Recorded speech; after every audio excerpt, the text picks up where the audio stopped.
estou desfrutando a vida diária e eu estou feliz por você estar comigo hoje porque eu quero ter a oportunidade de impactar a sua vida com a palavra de Deus.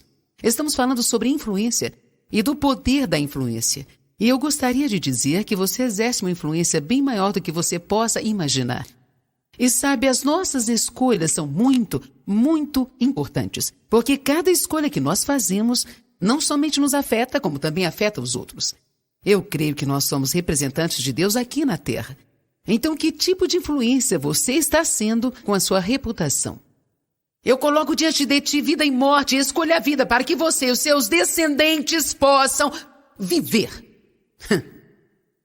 Cada escolha que eu faço e cada escolha que você faz influencia as pessoas ao seu redor.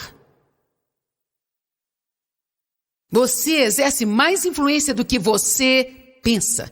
O diabo pode tentar te convencer que ninguém se importa com você, que você não é uma pessoa muito influenciadora. Não pense que só porque você não tem um ministério grande, bonito e não tem luzes de TV sobre você, que isso faz de você uma pessoa sem nenhuma influência. Você exerce influência.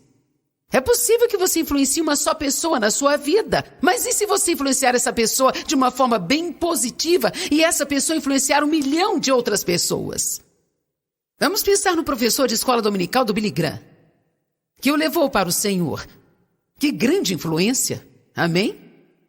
Nunca diga, bem, eu sou apenas uma mãe, eu sou apenas uma dona de casa. Se você tem 2 filhos, ou 1, ou 3, ou 4 filhos, pense na influência que poderia ter sobre suas vidas e no que Deus pode acabar fazendo com cada um deles. Você tem influência. Influência é o ato ou poder de produzir um efeito sem a intenção aparente. Ou seja, é o que acontece às pessoas só por estarem ao nosso redor, quando nem sequer estamos tentando influenciá-las ou não, e simplesmente elas estão ao nosso redor, estamos fazendo o que sempre fazemos e elas são influenciadas pelo que fazemos. Saiba que quando você não paga suas contas em dia, isso influencia os seus filhos e eles crescerão e não pagarão as suas contas em dia. Se você tiver cobradores te ligando o tempo todo, eles crescerão e terão cobradores ligando para a casa deles também, porque estão aprendendo a lidar com o dinheiro ao ver você lidando com o seu. O Dave sempre foi muito bom com dinheiro e sempre paciente para economizar, para comprar o que queria. E nunca dependeu de favor, de cartões de crédito ou de comprar e pagar depois. Isso não significa que nunca fizemos isso, porque como qualquer outra mulher, eu tinha uma pequena influência sobre ele e eu não era paciente. Mas mesmo quando o Dave era muito jovem, 14, 15, 16 anos, ele trabalhava e economizava e guardava nas suas meias numa gaveta em sua casa.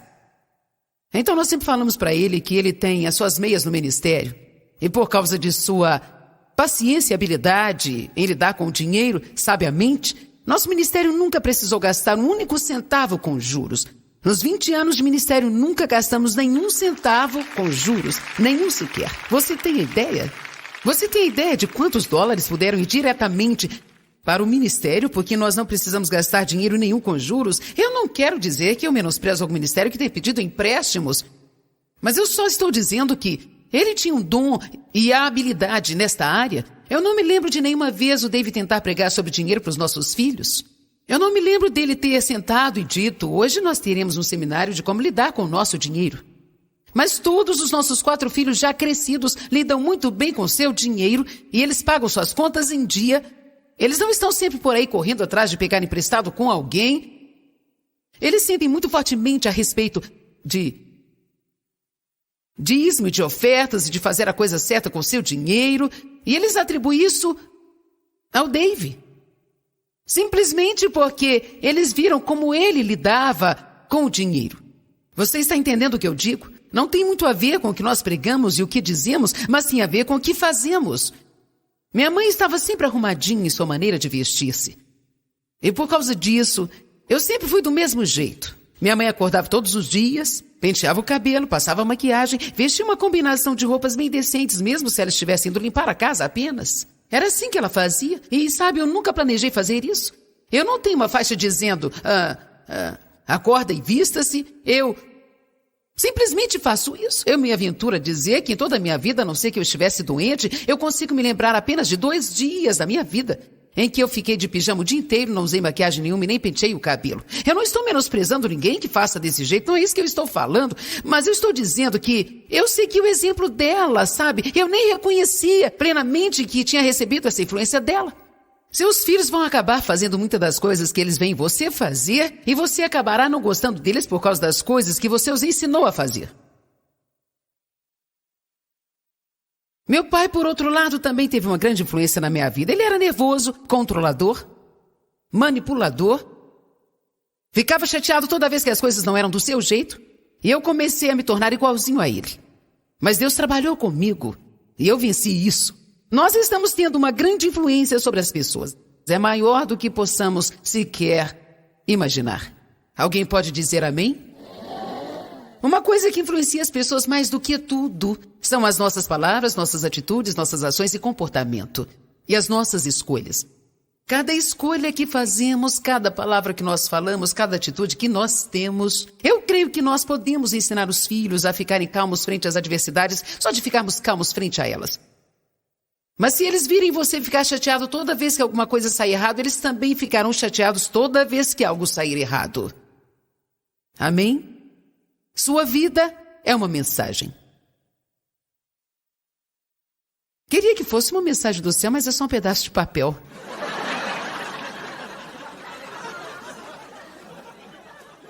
Eu creio que uma das coisas que nós podemos ter uma influência maior no mundo... Quero que me escute, porque essa é uma parte muito importante da mensagem. Eu já comentei sobre isso, mas eu creio que uma das formas de podermos ter uma influência maior no nosso canto, no mundo, é sendo um doador. E ser um doador, meus queridos, vai além de ser um ofertante na sua igreja. Estou falando de estilo de vida. Não seja o tipo de pessoa que vive se perguntando o que as pessoas vão te dar, ou o que você pode conseguir. Mas agressivamente, repitam comigo, agressivamente. Diga agressivamente. Diga com propósito. Diga com propósito. Diga agressivamente. Diga com propósito. Agressivamente com propósito, temos que acordar todos os dias. Precisamos pedir a Deus para nos mostrar formas de sermos uma bênção e depois irmos ao nosso pequeno corredor no mundo e precisamos escutar. Não ore para que alguém supra uma necessidade que, se você quisesse, poderia supri-la. Vendo que vocês gostaram, vou repetir. Eu vi isso uma vez e pensei, sim, sempre estamos orando para que Deus supra a necessidade de alguém, quando nós mesmos poderíamos supri-la, mas não queremos sacrificar, por isso oramos para que outros supram a necessidade. Mesmo quando você não tiver o suficiente para suprir a necessidade de alguém, seja criativo, ligue para uns 10 dos seus amigos cristãos entediados. E ao invés de irem almoçar e fofocar mais uma hora sobre aquilo que você não tem, unam-se e veja como vocês podem suprir essa necessidade. Bem, estou pregando bem hoje, vou me divertir aqui.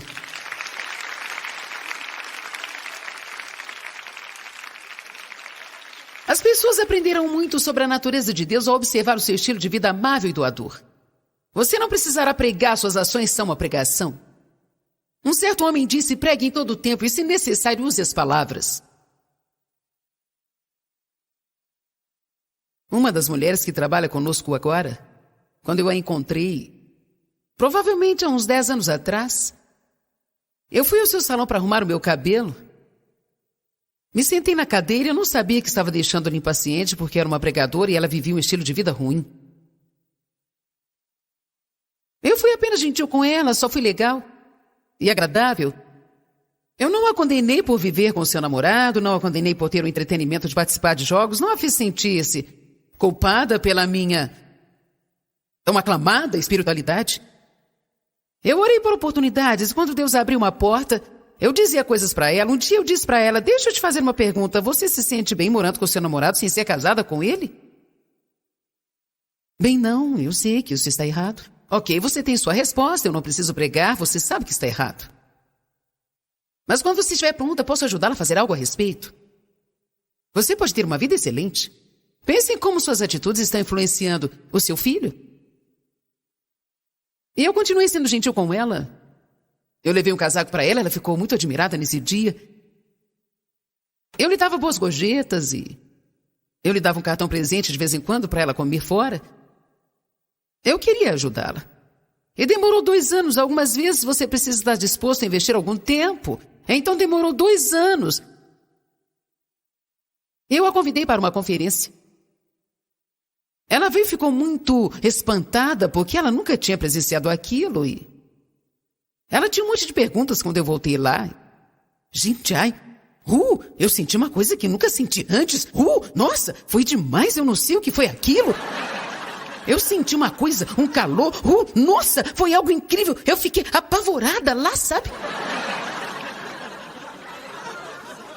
Então eu consegui começar a falar um pouco com ela sobre a unção de Deus e o seu poder, um pouquinho de cada vez. Que benefício teria se eu tivesse entrado no salão dela, dado um panfleto evangelístico e falado que ela estava vivendo errado, que ela precisava consertar sua vida? Isso não faria bem e ela ainda estaria vivendo no pecado.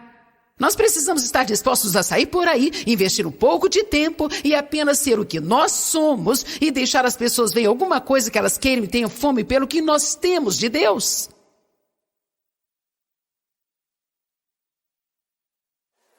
Ela agora trabalha para mim. Eu tive o privilégio de celebrar seu casamento. Seu filho frequenta a igreja 3 vezes por semana. Então eu influenciei ela está tendo uma influência sobre ele, ela está exercendo uma influência sobre as suas irmãs e sobre outras pessoas da família. Ela está tendo uma influência sobre uma amiga que está vivendo da mesma forma que ela vivia antes. Essa é a maneira que o evangelho é pregado. Então tem muito a ver com isso. Como se eu estivesse capacitada a ter um efeito sobre pelo menos um de vocês, um de cada vez, ou você sair por aí no seu mundo afetando as pessoas ao seu redor. Não pense que você está bem e que você está coberto só porque você frequenta uma igreja no domingo de manhã. Isso tem pouco a ver com o cristianismo. Eu posso sentar numa garagem o dia todo e eu não serei um carro por isso.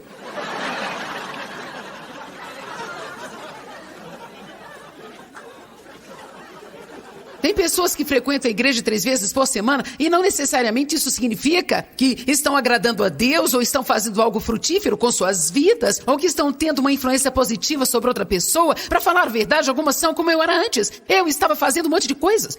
Trabalhando na igreja, o Dave era líder, estávamos no comitê de evangelismo, dávamos todos os dízimos, e eu posso te dizer agora mesmo que eu estava a caminho do céu, mas não estava levando ninguém comigo. E o mais assustador é que eu estava mantendo algumas pessoas de fora.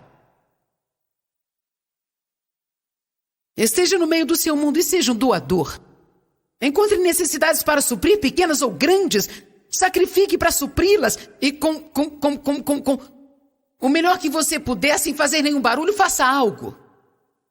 Faça isso sem deixar para as pessoas o sentimento de que elas te devem obrigação e te devem alguma coisa. Amém?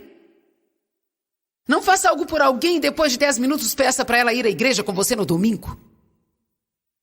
Porque elas poderão ir por obrigação. Você pode pedi-las, mas eu esperaria um período de tempo para que elas não se sintam como se estivesse tentando comprá-las.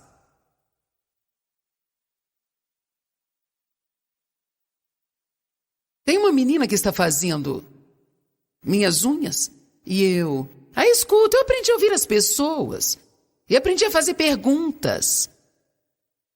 Onde você mora? Me fala sobre seus filhos, ou isso e aquilo, ou aquilo outro. E eu descobri que elas não tinham uma mesa de cozinha, não tinham camas. Eu descobri que o aquecedor estava quebrado. Bem, eu não apenas disse, seja aquecido e seja cheio, vou orar por você, irmão. Eu estou tão cansada dessa baboseira. Bem, eu vou orar por você, irmão. Eu vou orar por você. Faça alguma coisa!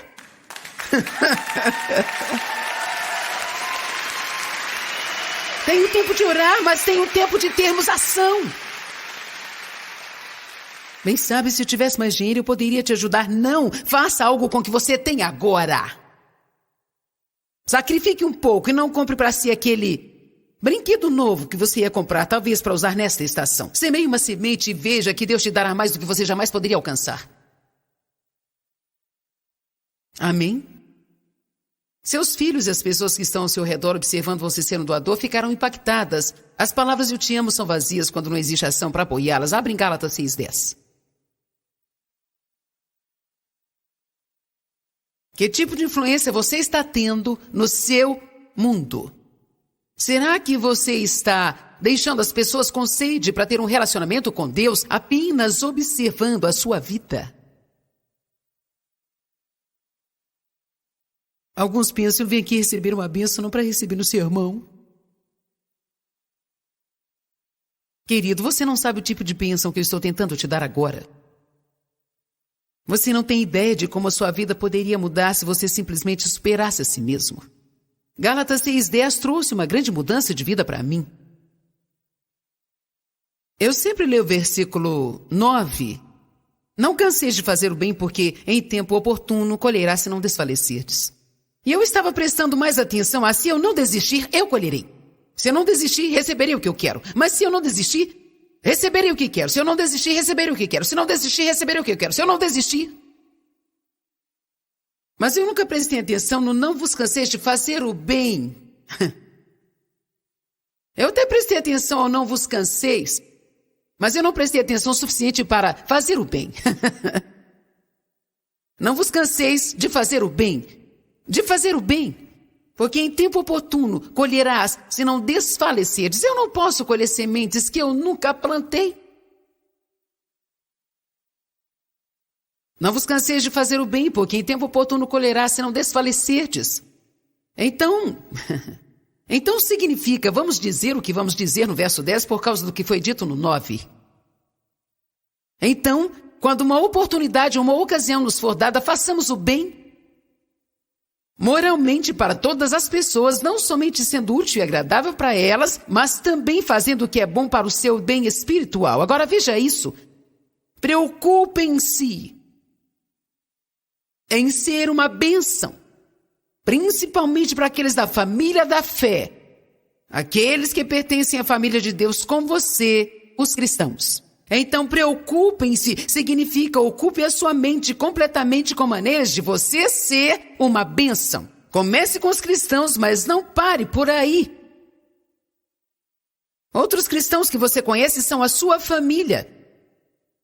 Eles são irmãs e irmãs em Cristo. Amém? Aleluia. Nosso filho foi numa igreja outro dia para voltar e eles tinham uma faixa que estavam juntando latas vazias para vender, para comprar um bebedouro para a igreja. Ele me ligou e perguntou, podemos comprar um bebedouro para eles? Bem, eles não são da nossa denominação, na verdade são daquela igreja que me expulsou.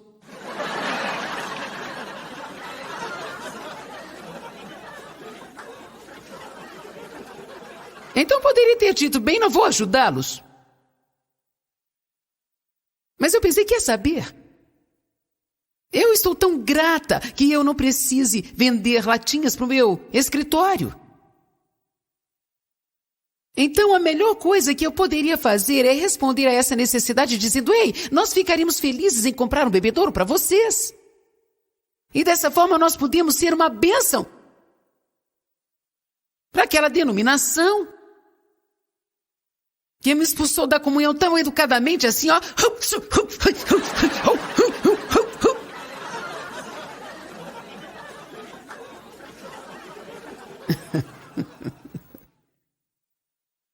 Gente, procure as necessidades para supri-las, supere a si mesmo.